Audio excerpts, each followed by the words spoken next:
muri kubona abakurikira Jaras TV buri munsi, turi mu muhango wo kwizihiza ubuzima bwa nyakwigendera Cyabukombe Alphonsine. Uyu akaba ari umubyeyi wa Meddy, ngira ngo ni umuhango waranzwe n'ubuhamya bunejeje cyane, ubuhamya bwagarukaga cyane ku buzima n'ibigwi by'uyu mubyeyi, aho bamwe mu bavandimwe n'inshuti ze za hafi, abo biganye ndetse n'abandi bagiye batandukanye, bagize icyo bavuga ku rwibutso basigaranye kuri uyu mubyeyi.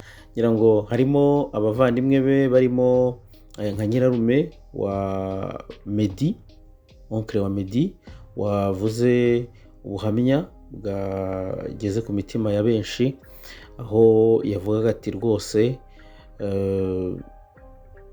dushimishijwe no kubona uyu mubyeyi cyangwa se uyu mushiki wanjye, nk'uko yabivugaga, asize adukurije abana barimo Christian, uyu nawe akaba ari undi muvandimwe wa Meddy, ndetse na mushiki we witwa Ange. Abo ni nabo muri kugenda mubona ku mashusho, bari bicaye nyine n'ubundi imbere bakurikiranye iby'uyu muhango, kimwe n'abandi bagiye batandukanye murakomeza kugenda mubona mu mashusho, ari nako mugenda mwumva bumwe mu buhamya bwatanzwe ahangaha. Ngira ngo wenda gatoya cyane wenda twabibutsa ko uyu mubyeyi yatuvuyemo ku wa 14 Kanama 2022. Ngira ngo ni inkuru nayo twumvise gutyo, twumva ko umubyeyi wa Meddy yaguye mu bitaro byo muri Kenya. So rero ngira ngo ku munsi w'ejo nibwo nanone twabonye ko Meddy yageze i Kigali, bityo uko biri kose umuhango wo kumusezera cyangwa se kumuha icyubahiro wagombaga kuba n'ubundi abana be bose bahari, barimo n'uyu Meddy wabashije kuhagera, akaba yanatabawe nk'uko muri kugenda mubibona na zimwe mu nshuti ze za hafi, by'umwihariko abo babanye hariya muri Leta Zunze Ubumwe za Amerika, cyangwa se n'abo babana, dore ko ubundi ariho ubuzima bwe akenshi bushingiye. Ngira ngo rero uyu mubyeyi bike twakubwira kuri we ni uko yahoranaga inseko rwose, yaba mu byiza ndetse no mu bibi. Iteka ryose ngo ni umuntu wakundaga guhora aririmba kandi akanacuranga indirimbo by'umwihariko izo mu Gifaransa. Ngira ngo mwagiye mubona ibiganiro bimwe na bimwe uyu Meddy yagiye akora ari kumwe na mama we acuranga gitari, bityo rero ni ibikwereka ko ari umubyeyi wihariye cyangwa se wiyeguriye umuziki. Ngira ngo rero nibyo twaba tukubwiyeho, ibindi wenda byinshi murakomeza kugenda mubyumva mu buhamya bwatanzwe hano. Ngira ngo twarebye ubuhamya bumwe na bumwe tureba bw'ingenzi, ntabwo ari umuhango wose nyirizina, ariko ubuhamya mugiye kumva ni ubuhamya bwavugaga kuri uyu mubyeyi mama wa Meddy. Ngira ngo rero muri kubibona ko abarimo The Ben ndetse na fiancé we Pamela ni bamwe mu bitabiriye uyu muhango. K8 Kavuyo waje mu Rwanda, ariko ukunze no kuba mu Rwanda mu buryo butazwi cyane. Ngira ngo ubwa mbere yagaragaye mu mugoroba wo guherekeza cyangwa se wo guha icyubahiro ubuzima bwa Yvan Buravan. Twongeye kumubona rero n'ubundi akaba akiri i Kigali, birumvikana ko yagombaga kuhaba ku nshuti ye magara Meddy. Ngira ngo rero muri kubibona abantu bagiye batandukanye babarizwa mu gisata cy'imyidagaduro. Ngira ngo wenda ntabwo twarenze ingohe nka DJ Zizou, Al Pacino, abarimo Uncle Austin ndi kubona inyuma, n'abandi bagiye batandukanye. Ngira ngo Israel Mbonyi mwamubonye.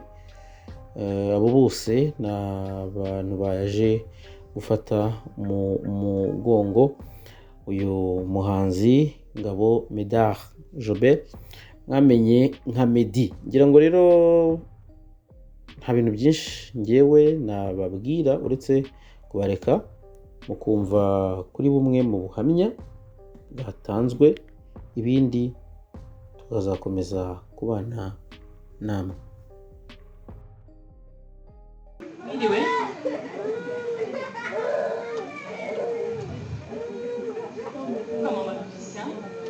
ngaba bifata umwanya munini ariko ndagerageza mvuge umwanya muto. Mama Christian tumuzi bakera tukiri Burundi ariko twari abana bato, akintu muvuga ko kintu ci Burundi ko ari muto, ariko naramubona yaraza mu rugo kudusura tugahurira no mu mafete familiale, ariko tugira mvuge n'ubuzima twabaye ngaha mu Rwanda Kigali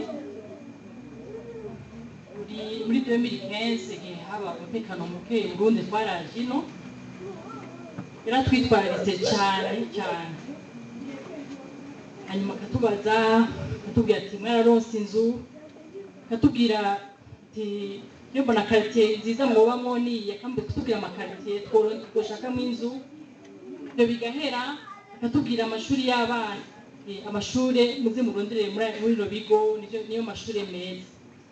Nta kintu na kimwe atakoze tumaze gushika inzu, tumaze kuyibona naho nyene akakomeza akatubaza mwamenyereye muji wa Kigali, abana bamenyereye ku ishure bariyintegra.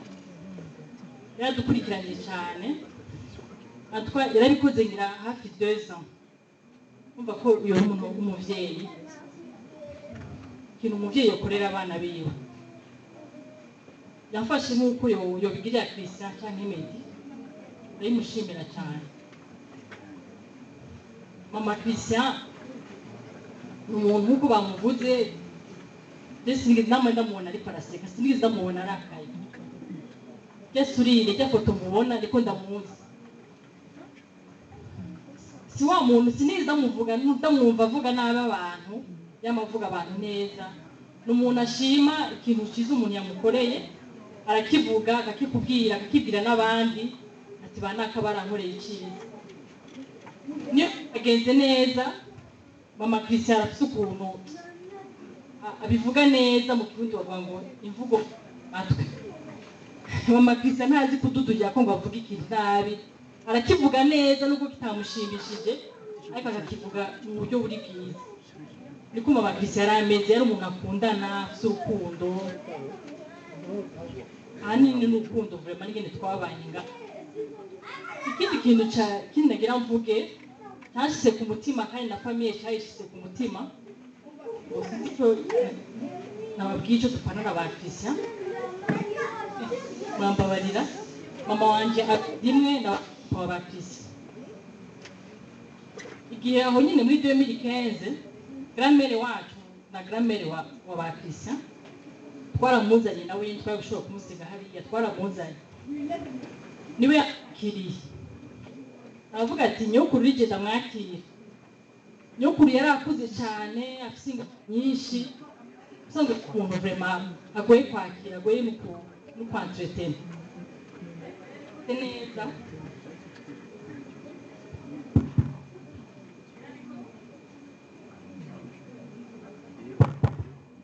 Yarabikoze neza. Ndibuka ko iminsi yose imbere yo kuja ku kazi yabanje kuja kuraba nyokuru ko yafashe imiti, ko kugura yo mu gitondo.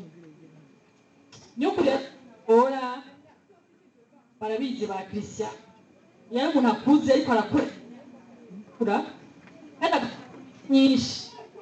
Igihe yafata imiti, hari igihe yankana no gufungura, ariko ibintu Christian yamubwiye yarabyubahiriza. Icyo cyadushika ku mutima cyane, ugasanga nyokuru ameze neza, nta makrize. Maze kwa Mama Christian nta krize nyokuru yagize agira.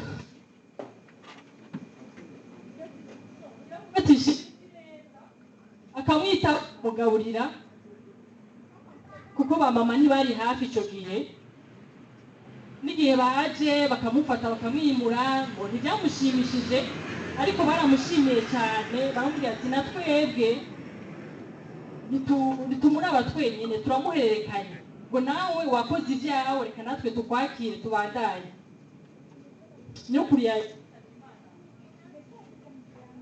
nyokuri yitavye imana amuhezagiye umwaka ukurikira yaciye yitaba imana ariko yaramuhezagiye cyane ko iminsi yamaziwe yari iminsi nyokuri twarabona ko yahindutse afite umunezero afise no muri weekend mama Chris atakoze yarareka amagahunda yose afise akamuguma impande n'igihe yari yarimutse turi weekend yaragenda akamuraba kambaza urategiwe aza kuraba nyokuru hamwe ndaza kujayo inyuma ati ambwira ati n'ubu udafite umwanya jewe ndaza kubikora yari afise urukundo rurengeje ibintu byose yakoze ni ibintu bijanye n'urukundo nibaza yuko abana be bavyumva urukundo yari afise yarakunze imana yarayikoreye ubu sinkekeranya agiye mu ijoro murakoze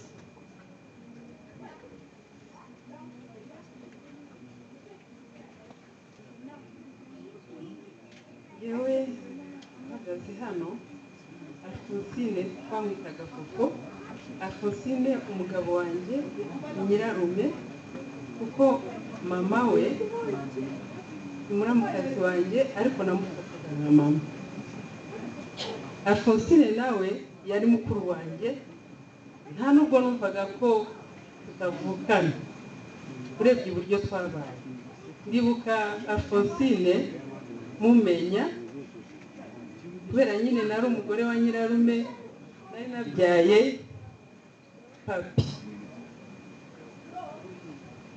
namubyariye ahantu muri interiyeri Alphonsine nawe ari kigera i Bujumbura arahaza aza kundeba nabyaye turishimana yari umuntu mwiza cyane yankundaga nka murumuna we kandi niko byari bimeze noneho ikindi uko bavuze ko Alphonsine yahoraga aseka ni kuriya nta na rimwe namubonye ababaye cyangwa arakaye twaganiriye byinshi cyane yari umuvandimwe yari inshuti niyo mpamvu ntagenda ntagize icyo mvuga ikindi navuga kuri Alphonsine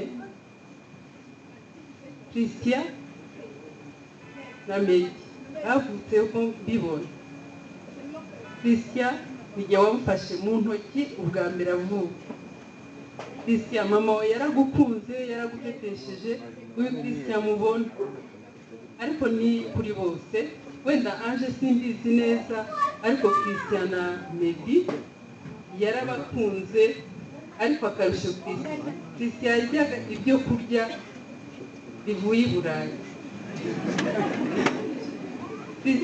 kandi ikindi Alphonsine yari n'umutesi yari narabyaye imbere ye ariko umwana yagiraga umuriro gato ako kanya bagahita bampamagara ntaza nkamuha umuti ntabwo yari abishoboye rero Alphonsine yari umutesi yari umuntu mwiza sinzi ko nabivuga noneho umugabo wanjye we yavugaga ko ari mushiki we namenye ko ari umwana wa mushiki we yavugaga ko ari dada yari rero Alphonsine kumuvuga birangoye ibyinshi mbere y'uko ajya no hariya muri Kenya twaramusuye turaganira twari tuzi ko azagaruka rero Imana mwakire mu bayo ndamukunda namwe nzakomeza kubakunda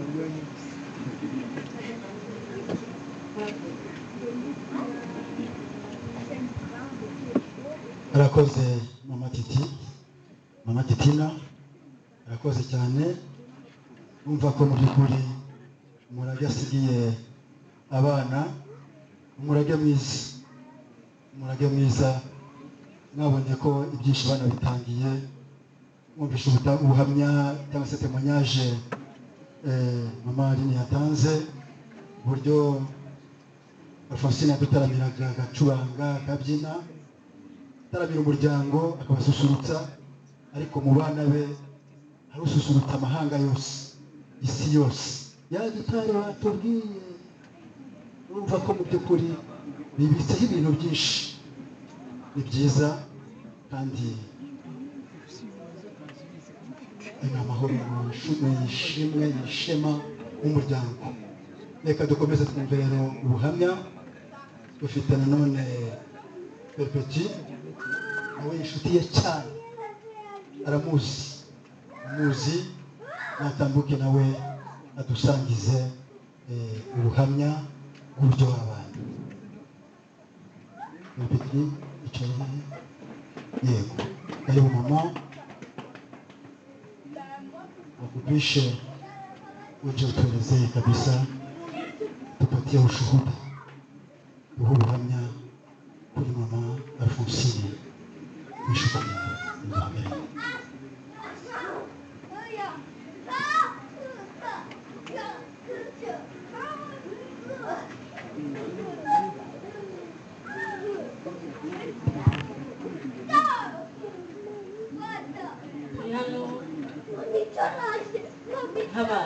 nk'abakozi bakoranye na mama bo muri Total Engine bakoranye, yatuyoboye kugeza muri